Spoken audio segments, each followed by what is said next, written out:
Hello and welcome to the No Shave Man Cave. This is the Unshaved and Unfiltered episode. This is what we do every week. We come out with the best news of the week and we talk about them and we discuss them. I cannot wait for you guys to hear what we have to say about what happened this week in all of the shows.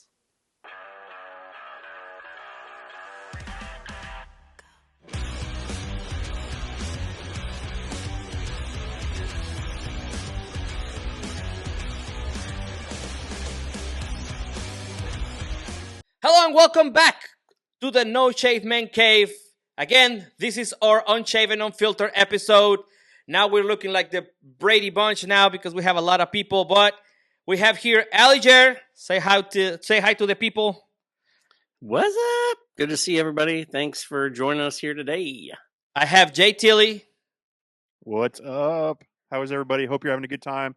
Make sure you like, share, subscribe.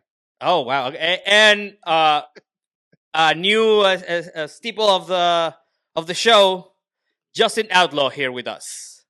Clearly, I didn't make enough people mad enough last week, so I guess I'll try again. Yeah, you did not get fired on your first week. That's pretty good. I know. Okay, so as this is a different format, we're going to choose randomly. I'm gonna press a button here that nobody can see, and we're gonna go with Eliger first.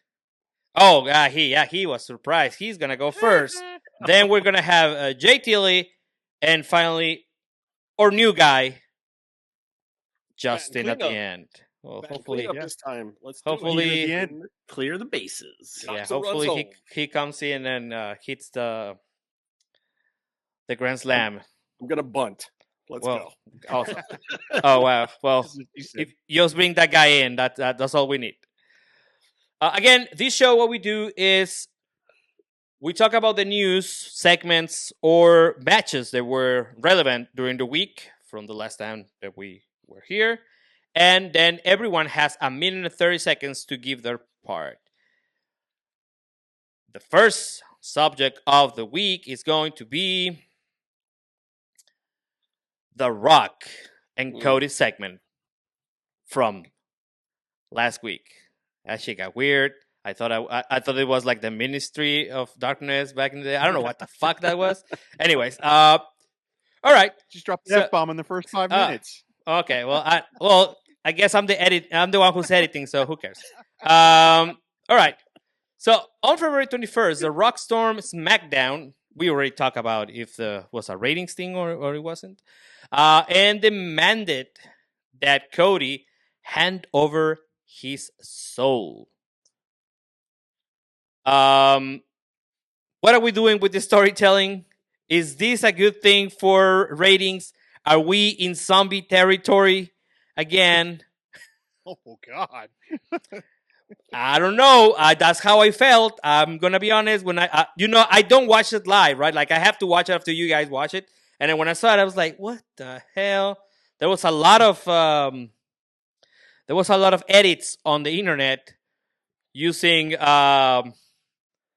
Mortal Kombat, and Cody is just taking his soul, kind of thing. So the question is this good storytelling? Is this going to boost ratings? And we all need ratings for it's WrestleMania season, and it seems like it's not. And how do you think that Cody and The Rock's rivalry or whatever is going to happen is going to play out? Eliger, you're going to have 1 minute and 30 seconds. Go ahead. Yeah, this is a difficult one because last year at this time, same exact thing. The Cody Crybabies came out. I'm a Cody fan. I like him as a heel. I like him as a face. I just like the product that he puts out. I think if we're going to go with the corporate Cody and he's going to come out, he'll still be in a suit and tie, but it'll all be black. He'll go away from the blonde hair and come out with the black hair. They did that. They tried to do that with Stone Cold, 20-something years ago. So they're just kind of recycling. Don't give us the time, please. It's fine. Yeah, and the fact that the fact that, like, if you tell a joke and then you have to go back and explain the joke, then it's not funny. And that's how it felt like that whole entire segment went, was like, no, I want that. So you of all people know I'm their champion, not no, your soul.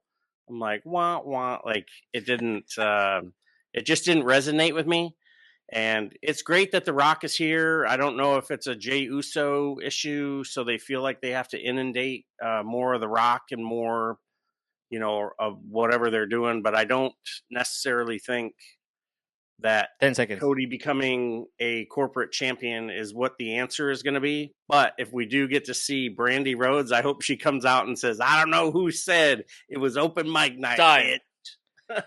All right. Okay. Yeah. I feel the same way. All right. JT, go ahead. Man, I am here for corporate Cody. Oh, God. I want to see a Cody heel run. I like this babyface Cody was great when he first came in. This babyface Cody is good, but we all know everybody likes a heel Cody. I mean, that's what drove him crazy in AEW is they wanted him to turn heel and he never did. So I would love corporate Cody to come out and take The Rock up on his offer. And now you've got a really good villain with the belt. And now you can have a hero in either the Usos or Roman Reigns as a they still want us to think he's a heel, but now he can actually be a face. And now you've got the dynamic of him as the face and Cody as the heel going forward. Corporate Cody could build his own brand and bring in the Nightmare Factory, maybe a Ricky Saints. Like there's people there that he could bring up and have a corporate Cody heel run. I think is a great idea. I don't know whether it's like last year because I feel like this was probably planned more. Just because I think last year was such an issue. I think they kind of thought, hey, we're going to plan this out. We know The Rock's schedule. We know he's going to be here and when he's not going to be here. And I think a key to that is the fact that that happened last week and not this week.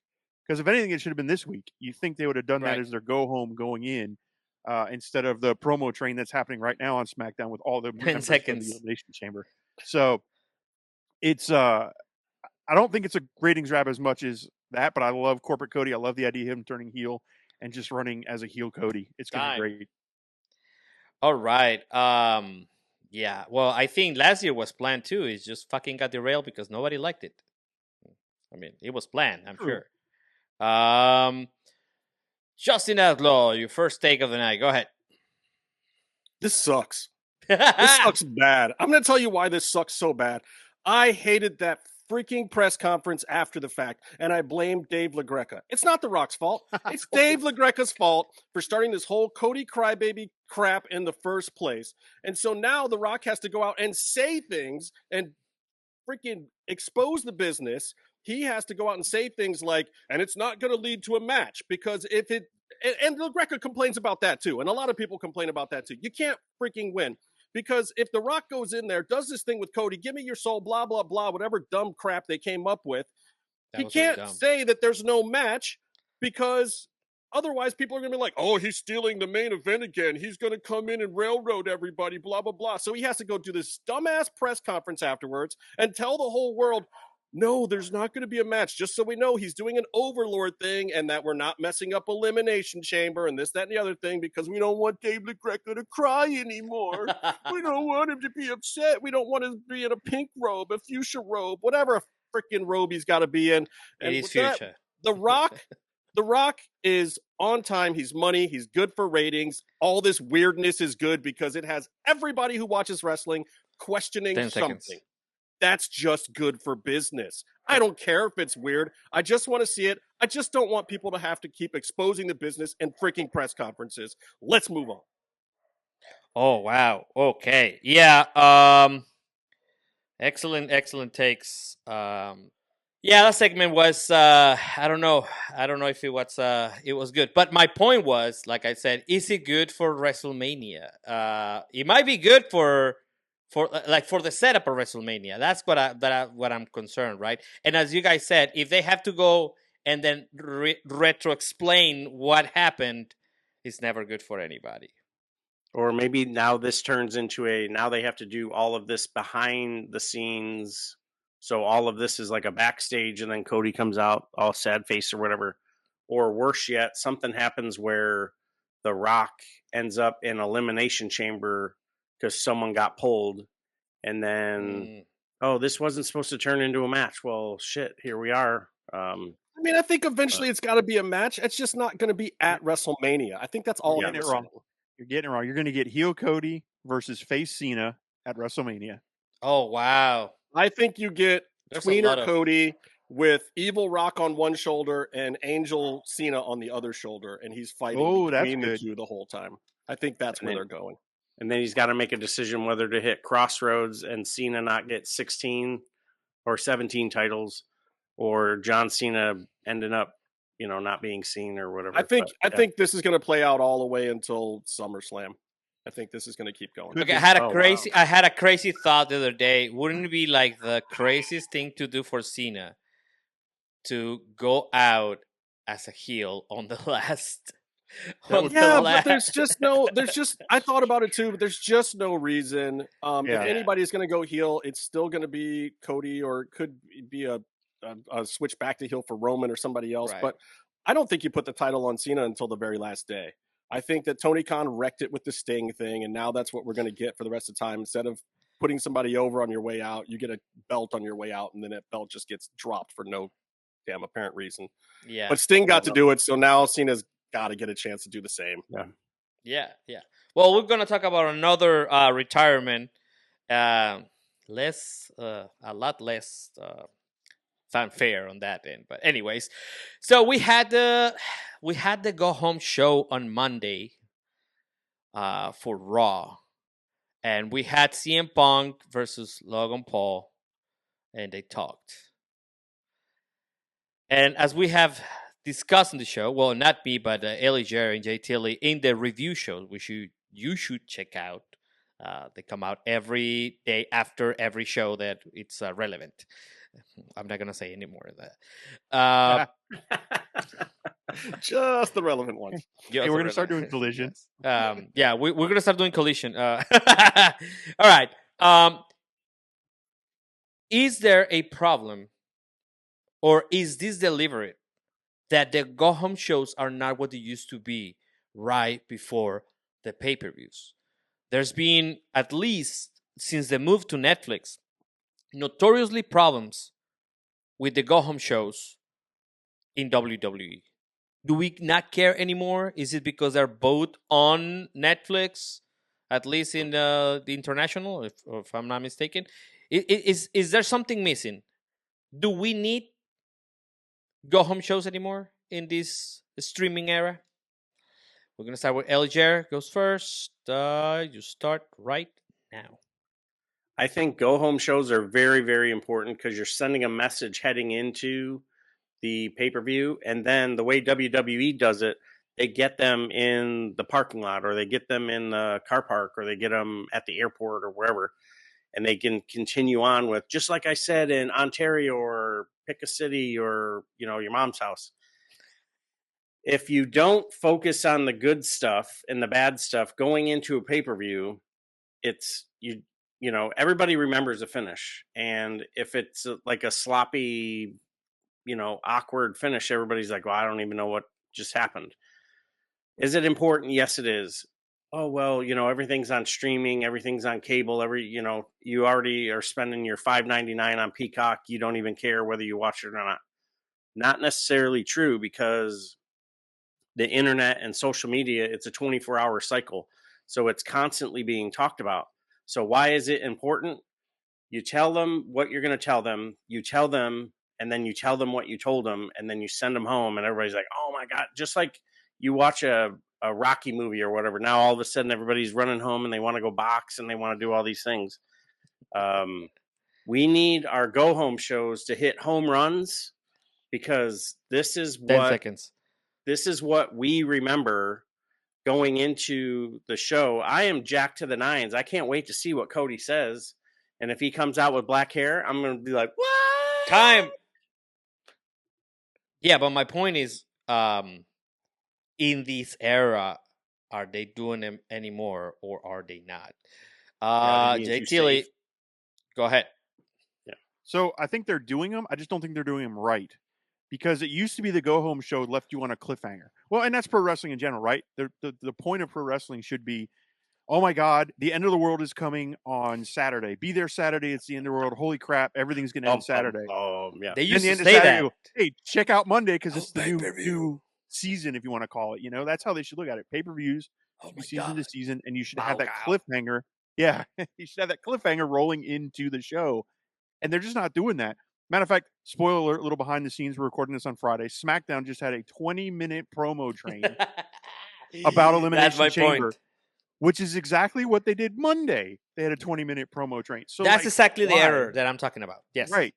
Continue. So we're in this era of not necessarily giving you the action that's going to lead to what's going on, but we're just going to talk about it and keep talking about it and talk about it and talk about it. And that annoys me because I remember turning it on and being like, even when I was kind of fading out of WWE and I knew there's a pay-per-view coming up, I would turn on the go-home show because usually I'd be like, oh, crap. Like, why did he just jump him? Now I got to see the pay-per-view. I got to see what the payoff's going to be. And I feel like they've gotten away from that. And I definitely think it's a change in the era. And I might not like it. However, if that's what they're saying, the majority of the fans are liking. All of us are old school wrestling fans. There's a new school coming in. Maybe that's the new school thinking on it. I don't know.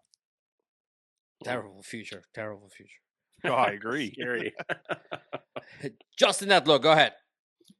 It is absolutely new school thinking, and they're 100% wrong. The entire business is fucking wrong. And I'll tell you why. Because they've forgotten what the go-home show was about. Because the pay model changed. It's not pay-per-view anymore. There's no bonuses anymore. The go-home show, you used to get straight fire because 4 or 5 of those guys would go out there and sell that damn show. Tell me Ric Flair isn't going to go ape shit in a ring and take all his clothes off and fall down and woo till his veins pop out of his head when he knows that he's going to get a bigger bonus if 10,000 more people buy that pay-per-view the next day. The whole model has changed, so these people have forgotten what to do. Tony Khan has Phoenix taking huge dives on go-home shows before the next day, and so he's hurt. And then these guys over at WWE, they're just trying to put together a good video package for the pay-per-view. So we need you to say this and this because our script is still empty. It's bullshit. They're idiots. They all have it wrong. They need to get their act together in every single one of these companies and learn how to do a go-home show. In fact, the only people that have done a go-home show right in the past 5 years is TNA. It's TNA. Oh, wow. Yep.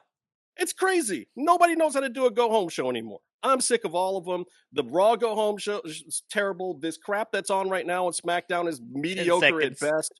I don't want to watch any of these pay-per-views, but they got me because it's on Peacock because the model did change. Yep. All right. Actually, great time management. Something I gotta say. We need to get this guy to be able to like open up and share. I think he's holding back a little. A little bit. That was awesome. All right. Just before we move on, and this is something I gotta say. There's been a lot of talk on the industry about the way Netflix in particular is asking people to write scripts. They literally want them to say what they're doing while they're doing it so that people will pay attention. Because like I said, being on your phone is a fucking problem. Now I can draw F-bombs, I don't care. And people are not watching the action. So that's why you have people telling you what happened instead of having an amazing match. Right? So that is a problem. People, because they're taking a page out of Mexican telenovelas, right? And there's like, oh my God, I'm sad, and then the character cries. You don't have to tell me that you're sad. I can see it, bro. But we all started watching this stuff in the '80s, like right. They're trying to educate a whole new audience, and if you go back to when I started watching wrestling, it was pretty dumbed down. I mean, they would explain the heck out of it. Wow. Rock and wrestling era, come on, bro. And we're talking a whole world now that is watching this stuff. They are specifically trying to dumb it down for a brand new audience. They know they got us. They know we're marks. They know we're watching. We're slaves to this. They're not making it fun. We're addicts. We're addicts. But Michael Cole even just said it. Like when they went to Netflix, it was as a storytelling company. Period. So that's what's changed a lot of this too. And it shows, right? You can watch Netflix. You can watch a 2-hour Raw and get 3 matches that are maybe 10 minutes long or 15 minutes long each. So it shows, right? And that's their model that they're going with. And it worked. They got $1 billion something to go to Netflix. I'm not kidding. Literally, when they set up a pay-per-view match, they have blanks in the script that they have to fill in for the video package, so that the video package that runs before the match on the PLE has all the pieces parts. That's how they're writing those go-home shows. That's how they're writing those moments. It's just a story. Yeah. That doesn't necessarily make good wrestling, though. I don't know. Yeah, I don't know where is wrestling going to. But yeah, actually, I might have to start watching TNA now that you mentioned it. Anyways, moving on. TNA is really good. Well, I watch NXT. I watch NXT now. Like, you have to look at more alternatives, I guess. That's what's happening. Yeah. Anyways, I haven't watched Evolve yet, but I have not watched Evolve. And the other show, the WTF. I don't know. I'm enjoying LFG. All right. I haven't watched that yet either. I need to watch both of them. Oh, muy bueno, everybody. Okay. I think he's being sarcastic. Yes, I am. Thank you, Tony. Yeah. Okay, so on AEW, now we're gonna, talk about. Oh, here come the dislikes on the video. Oh yeah, please dislike the video. I'm kidding. Please like, share, and subscribe. We had on the February 26th. Guys, I'll save this segment. I'll save it. AEW Dynamite. We had a segment with MJF where he showed that he erased a tattoo that he had of AEW, which was like I think that was pretty cool.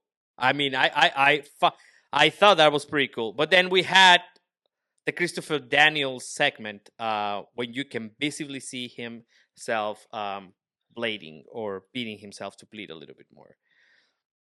I'm very passionate about filmmaking, and sometimes a bad editing in a movie can ruin the suspend belief. Is this the case here?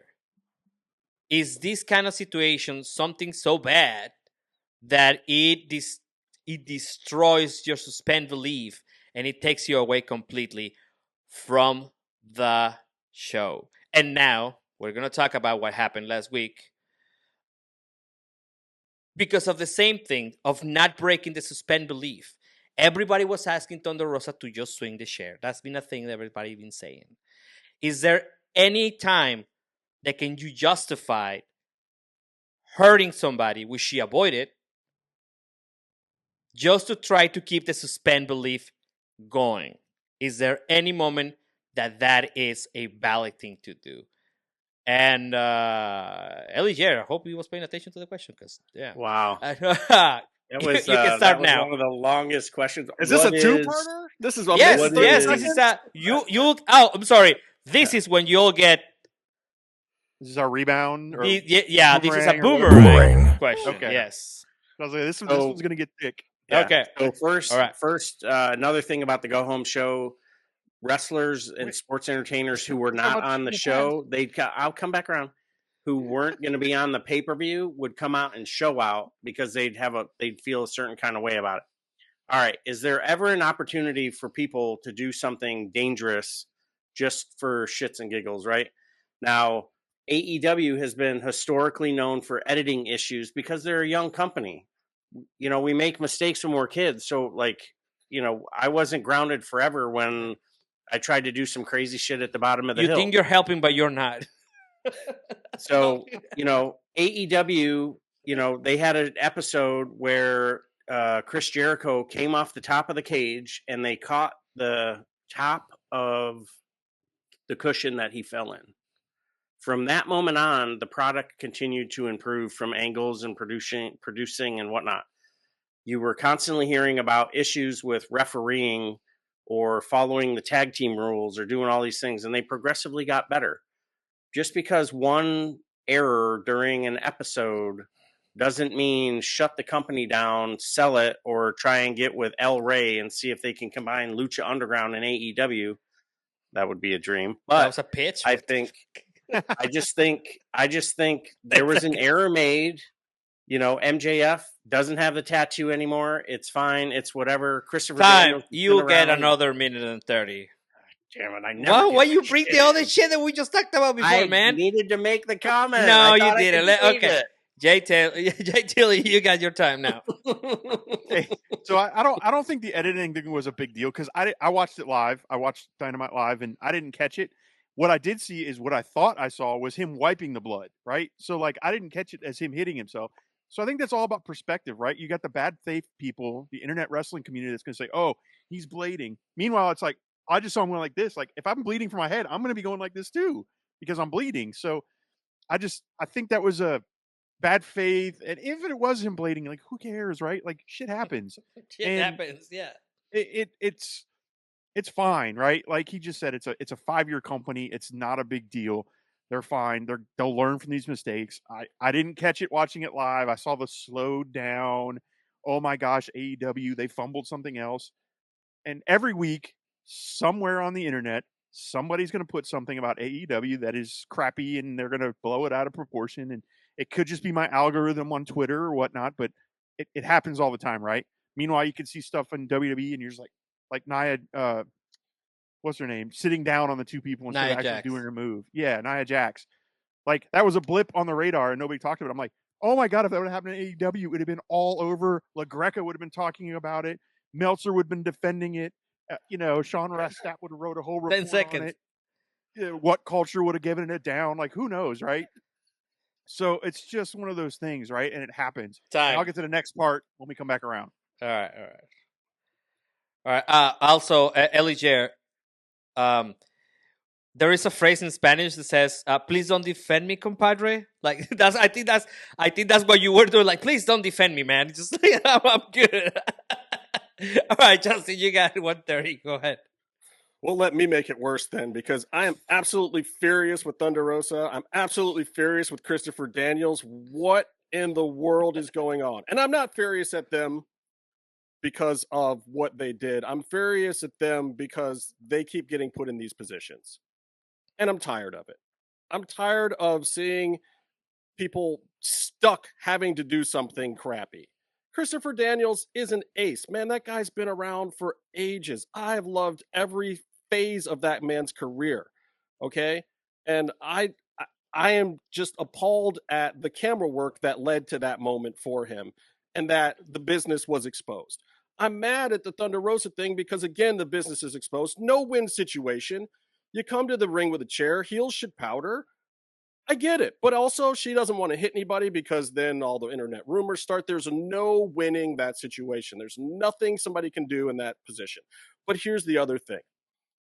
Everyone should have known it was an issue because that stage was different. And if you know anything about wrestling, there was no loser's lane with that setup. The heels had no place to go. So I can't even blame the freaking heels. It's not some big conspiracy. It's not some big setup. The girls couldn't take a powder because there was nowhere to powder to. The production was messed up in the background because the cameramen were running in the wrong place at the wrong time and they got the shot wrong. These are simple mistakes, but they can be fixed. Once again, the comics expressed here are entitled only to the person that says so.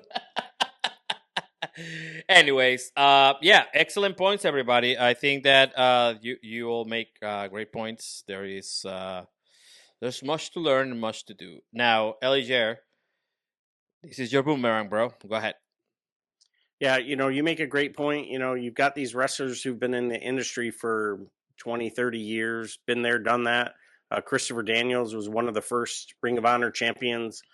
Do they feel stuck and they don't feel like they can defend their position? Maybe, maybe not. Is there a way for them to get out of the way that certain segment went? No, because the perspective from the wrestling industry or the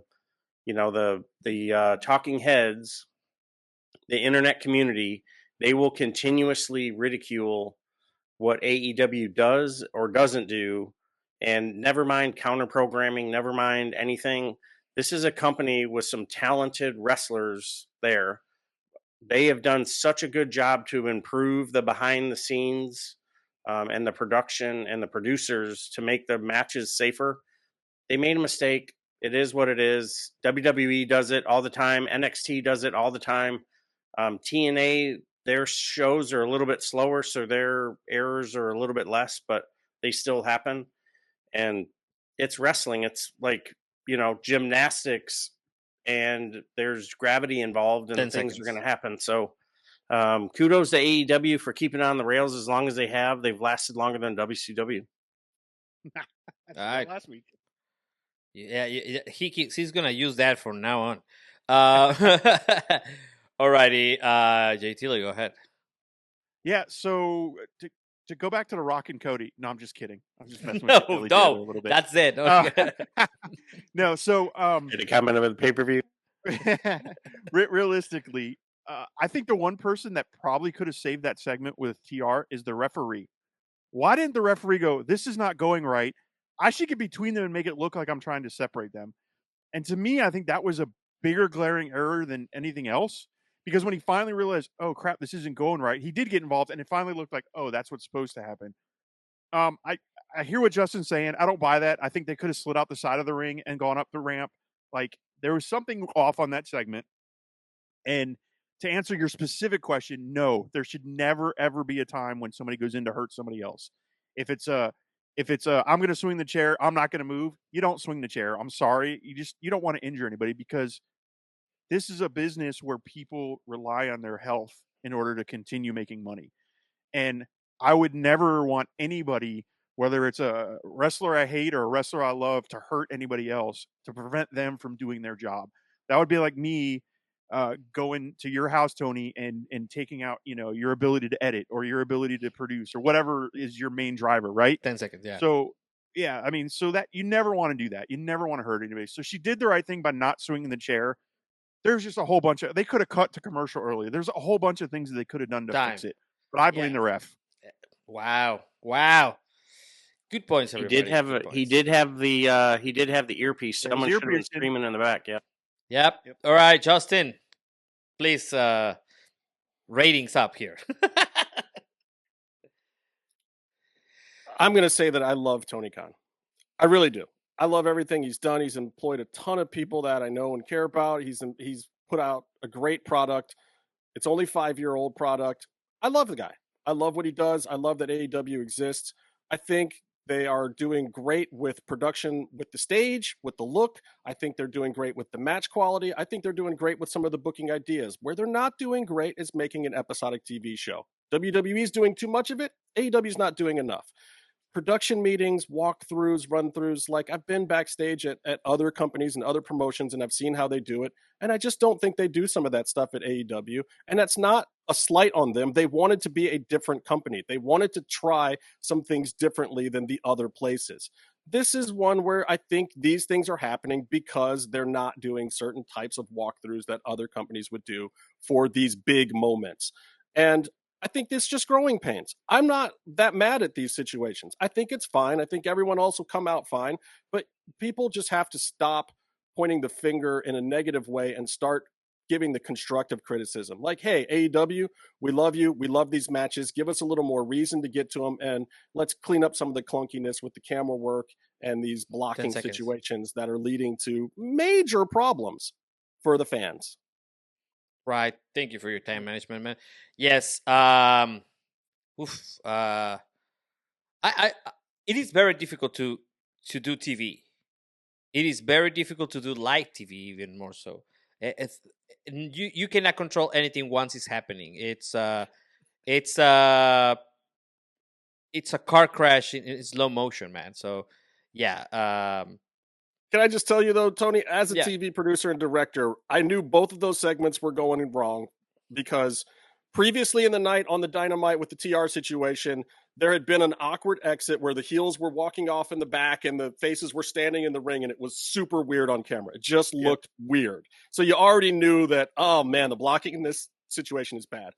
With the Christopher Daniels scene, you can see a whole other camera crew getting out of the shot at the beginning when they're running up. That is an absolute no-no, and all of the production people should know that too. First of all, you never run. You always walk away like you're supposed to be there because it looks stupid. It calls attention to it. I noticed it immediately, and then all of a sudden we go to him, try to juice a little bit or whatever he was doing. I don't think he was actually blading at the time. I think he was juicing it. But that's TV production bumps. That's all stuff that can be handled with better TV making, not better wrestling product. Yeah, wrestlers are doing their job. It's the other I end. think agents are doing their jobs. I think Tony Khan is writing the right stuff right now. I think he's doing a great job of writing a way better show than it was 2 months ago. But these are TV problems that they're having. All of them. Yeah. I actually trying to distance myself from the product, like from completely outside, and I actually enjoy it as much as I enjoy NXT or some parts of Raw, because then it goes forever. But yes. So would any of this be part of the partners that AEW has, kind of like the partners that WWE has, and how they want WWE to write the scripts a certain way? Is that part of the timing and production? You know, because had Christopher Daniels had 2 more seconds, there'd be no issues. Had the microphone or the earbud been on for the ref 3 seconds, there would have been no issues. You know, like I don't know, but it's possible. Why didn't they just pre-record the Christopher Daniels thing? Yeah, that's true too. We could have pre-recorded that and edited it and not had an issue at all. Yeah. Christopher Daniels does a lot of stuff, though, man. He might not have had time. Yeah, that's a valid point. Yes, he's a very man. Yeah, shout out to him. Actually, okay. We'd love to interview if you want to come on the show. All right. Moving on to the next topic here. The Hardys keep getting jobs. I'm kidding. They just got yeah, of course. I love them, man. I pop every time they're wherever they are. I pop. I don't care. They're like my childhood right there. The Hardys have come back to NXT now, and they had championship versus champion match announced. And also, they had apparently a 6-tag match. I don't watch TNA, but I'm assuming that's what happened. And Hardy, Jeff Hardy, is going to challenge for the X Division title. Is this good for TNA to bring back something? To bring back someone? You know, we all, let's forget about the history of the guy, right? But is this something that is good for them, because they're trying to do this, you know, connection with WWE and be fresh and to bring in all this? Is this the thing you want? Is this the thing that is going to make the people, you know, because they're in the 3rd place, let's say, right? You could argue they're 4th place, but let's say they're in 3rd place. Is this going to bring them to the 2nd place and replace AEW as the alternative? Go ahead. Wow. I think, you know, you bring a little bit, you're talking demographics now, and you're talking the 18 to 49-year-olds or whatever. That's the sweet spot of the Hardys, the Hardy Boys, the WrestleMania returns, and the, you know, Swantons and all the great things that he's done. It can't be a bad thing, because look at how much merch got sold last week. And, well, you're talking about wrestling history. And okay, yeah, fine. You know, he didn't show up for a title defense, and Sting had to drag him down past the pyro because he burnt himself just to pin him and take the title off of him. This was a young Hardy. He is, you know, had, you know, some run-ins, made some mistakes. I think it's great. Now, would we be saying the same thing if John Cena was going over to TNA? Would we be saying the same thing if, you know, Kurt Angle came back and, you know, God forbid he tries to do anything because he's got like arthritis everywhere. But I think, you know, I think it's good for the demographic. I think it's good for business. The Hardy Boys are back. We're WrestleMania season. They're going to be NXT Tag Team Champions next week or in 2 weeks, when I see them at Madison Square Garden against Fraxium. And 10 seconds. You know, I don't think it's a bad thing. I think any good publicity for TNA right now is great publicity, because it's a great company. You need to like, share, and subscribe. Love it. Oh, I got that in. Okay. Jay Tilly. Yeah, I know you said forget the past with them, but if we forget the past, then we're not going to have that nostalgia feel. Well, I meant their issues. I know. The issues are the issues, right? Like he has worked through them. When he was in AEW, they helped him out, and after his DUI, he went into rehab. And as far as I know, we haven't heard any other issues No from there. problem. So, right, people make mistakes and they overcome them and continue on. Yes, it's going to be good for TNA. It's going to be good for NXT. Hell, if they show up at WrestleMania, it'll be probably one of the biggest pops of the night if they show up for a tag team match at WrestleMania. Maybe we get like a pre-show match with the NXT champions versus whoever, right? Like they're going to be fine. And it's I don't know. I don't have a whole lot to say about it because it doesn't affect me either way. I like the Hardys.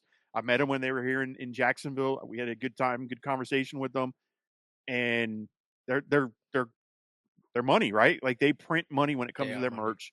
People love them, and we can't even just say as old wrestling fans. Like my daughters love them because of their style and what they do. So they're still relevant. Maybe they can't bump and feed like they used to, but they're still fun to watch.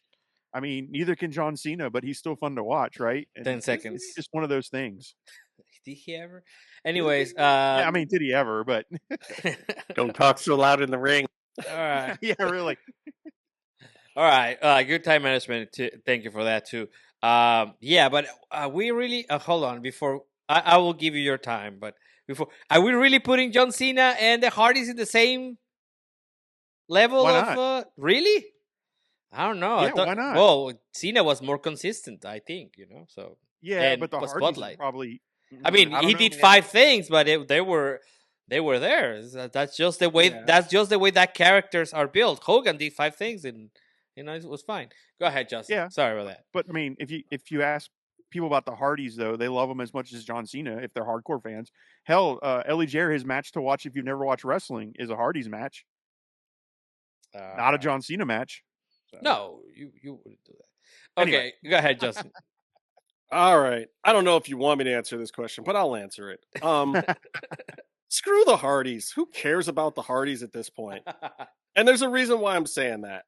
This is exactly what's supposed to be happening. First of all, Jeff has legal fees. Matt's got 10 awkwardly named children or whatever. They need the money.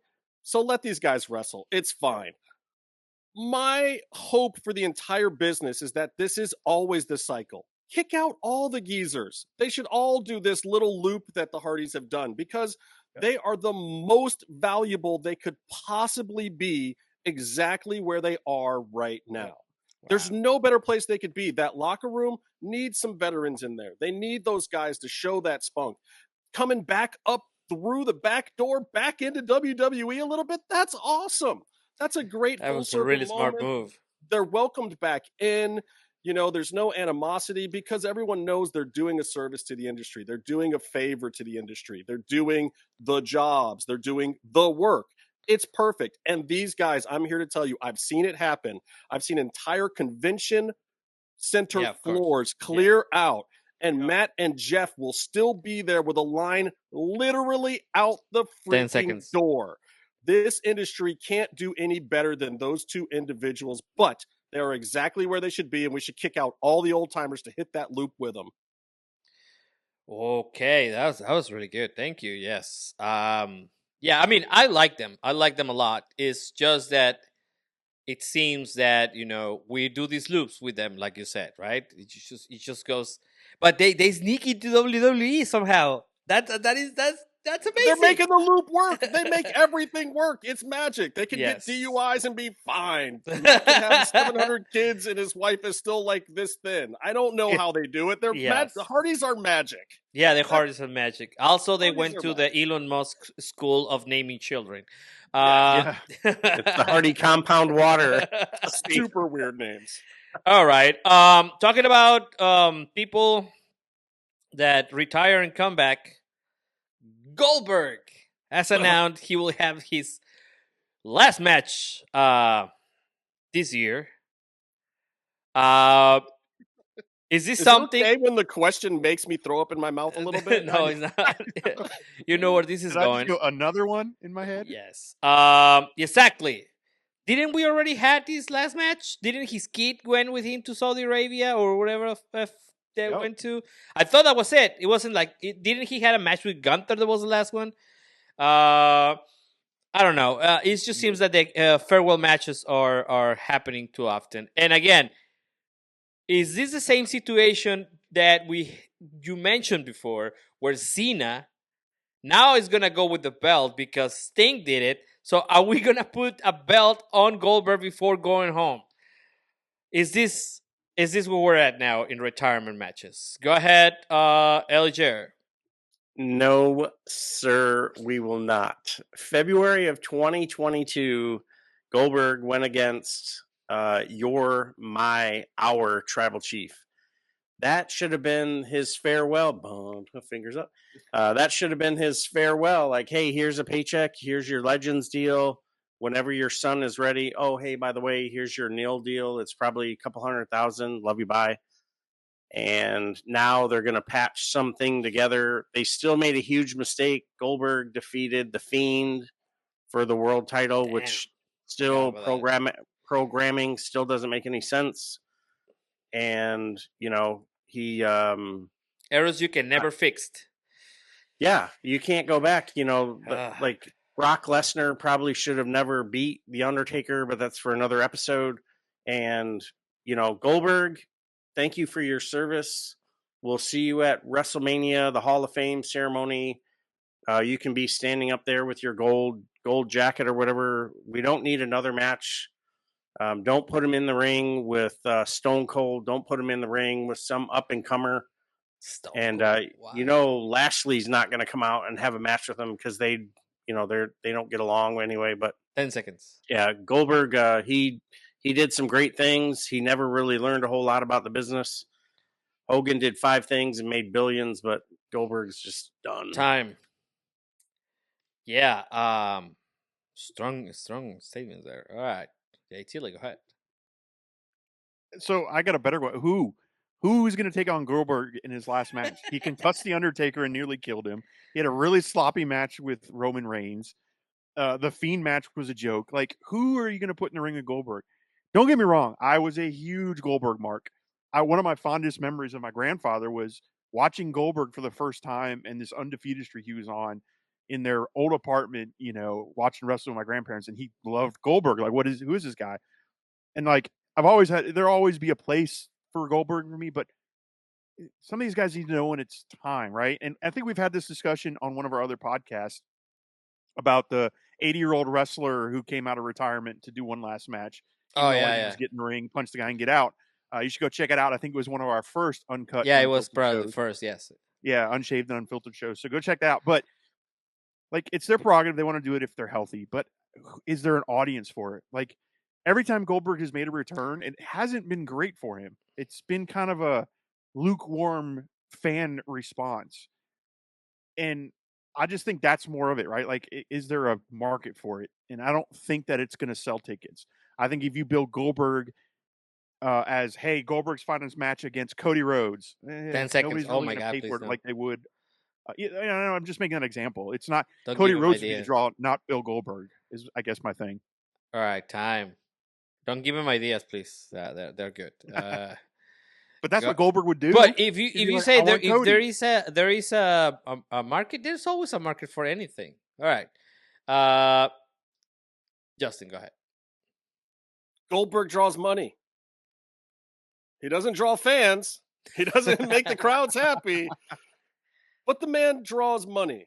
And I'm here to tell you, he can have my $60 or whatever the PLE equivalent of it is these days on one condition and one condition only. Goldberg would have to spear Jackhammer, but also put over Wardlow. Oh, wow.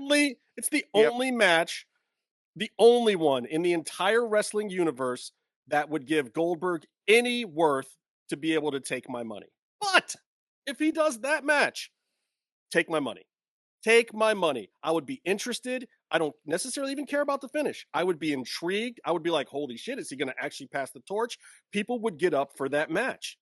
That's the only one. There's nobody in WWE right now. I guess there's nobody in AEW either because Wardlow ain't there. I don't know where the hell Wardlow is these days. I mean, I'm in Cleveland right now. He's probably down the street on a milk carton, But That's the match. That's the only way. 10 But seconds. but never say never in wrestling. There is some value to Goldberg. There's one left. It just has to be that one, or Brock Lesnar's daughter. Okay, last intergender match. That's crazy. Okay, all right.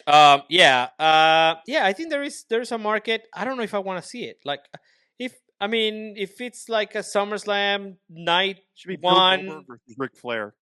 What? Bill Goldberg versus Ric Flair. Oh my God! in their No, final matches. we're gonna need a. So So say you they can do stay awake Hogan, the longest. Oh, there you go. Hogan Hogan versus and Goldberg. Goldberg. That would be both of their last matches. They would both be pronounced dead after one jackhammer because they both break their necks. All right. I was thinking Gunther if it's WWE, but that's I like the Wardlow.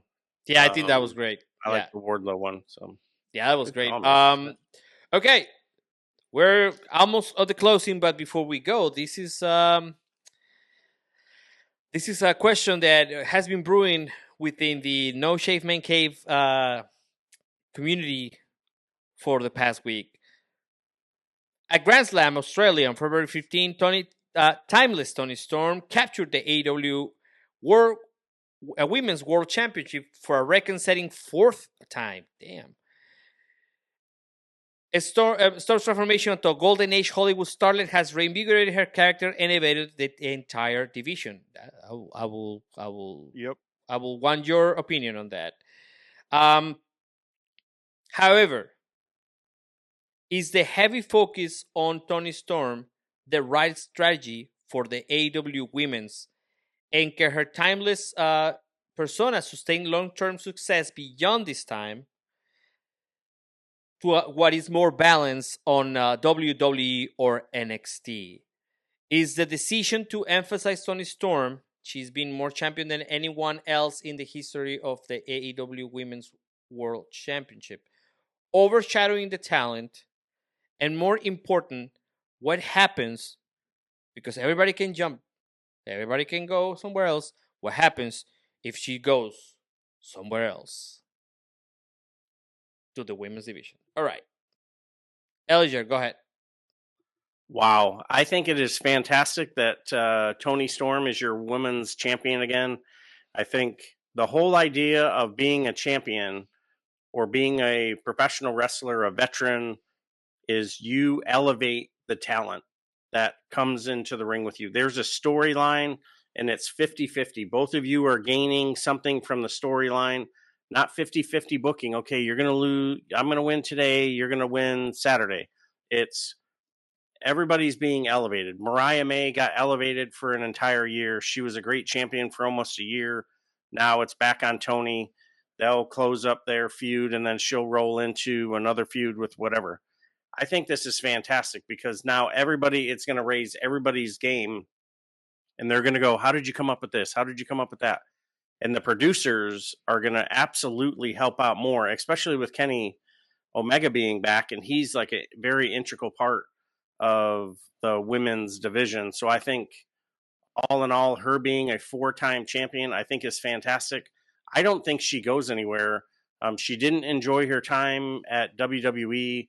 She, I could see her doing stuff back and forth with New Japan, but I think she stays with AEW and continues to elevate that. We need to see Monet and Toni in a match for all the marbles. I think that time. Boom. All right, Jay Tilly, go ahead. Hey, you know who else didn't enjoy their time in WWE? Cody Rhodes. So you can't say never. I could absolutely see Toni Storm going back to WWE. However, I don't think that'll happen. I think she's really happy where she's at. But you said, that a lot of the focus is on her. Well, it should be. She's the champion. She should be having a lot of focus on her. We should be paying attention to her. And then these other things happening in the women's division should absolutely be building up to the next challenger. So I'm okay with the fact that, yes, it feels like she's, the face of the division right now because she's your champ. Is the timeless thing going to last forever? Probably not. Eventually she's going to have to pivot. She's going to have to pull a Chris Jericho and come up with a new persona or a new thing to do. However, this whole little thing where she forgot and came back was genius. Like the promo she cut where she said, "You think I forgot?" and all that was great. And if she can Goosebumps. continue to evolve, yeah, it was so good. That's fine. She can continue to evolve. My bigger issue is build a division under her to help elevate everything. Right now, if you were to ask me who's next after Mariah May, I don't know. Where's Riho? Where's Shakita? In Hikaru Colombia. Shida. Like, yeah, where are they? I understand the visa issues and all that, but 10 like seconds. those are people that you should have over building up. So you have your next man up mentality, and I don't think AEW is there yet. They're working it, but they're not there yet. Time. Yeah. Also, we should mention that Hikaru Shida has been 3-time champion, even though some championships have been very transitional. Gotta say that. All right, Justin, go ahead. You don't want me to touch this one, but I'm going to do it anyway. First of all, I'm going to give all the props to RJ City because it's been put out there that he helped create the Timeless character. They did it together. It's not just him; it's him and Tony. But that's the problem. RJ's not doing that for everybody else. Nobody's doing that for the rest of these people.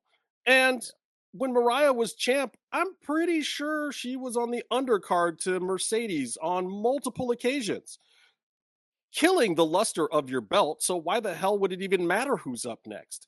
There's a serious fundamental problem in the long-term look ahead that's going on. The RJ City, Tony Storm, Mariah May thing was a little bit of luck and some good crafting, but we just need more of that. We have to have more of that. We have to have investment in characters and time. And the whole thing, her getting the time to even do that character is a fluke from what I understand. Like that wasn't really the full plan until it was already in motion. Like, and that's wrestling. That's how it should be. Yeah. Sometimes you get your wagon to something cool and you just go with it. They went with the Tony thing and it totally worked because she was honestly floundering in AEW almost as much as WWE before that. 10 seconds. It wasn't working out. It worked out now, but we have to have that with 5 or 6 characters deep. That's the only way this gets fixed. Yeah, time. Thank you. Yes, that is exactly the point of this. We could do a whole show on women's wrestling. Yes, we will. All right, guys. Now this show is already an hour long, so yeah, whatever. We should do a 2-parter. Just break it into 2-part. Anyways, right, guys, we'll take a 5-minute break and we'll come right back here. This is the final part of the show. These are your final thoughts and predictions. This is when you mention something that you think that was overlooked during the week or that we should have talked about, or something that you want to mention that will happen in the future. This is your fantasy booking. This is whatever you want to bring. You have 1 minute, 30 seconds to express yourself. Go ahead. Now we start with Justin, and we go back to Jay Tilly, and then we close with Elijah. All right, go ahead, man. I'm going to give props to AEW this week, and I know some people are going to hate me for it, but I think these shows are just getting better.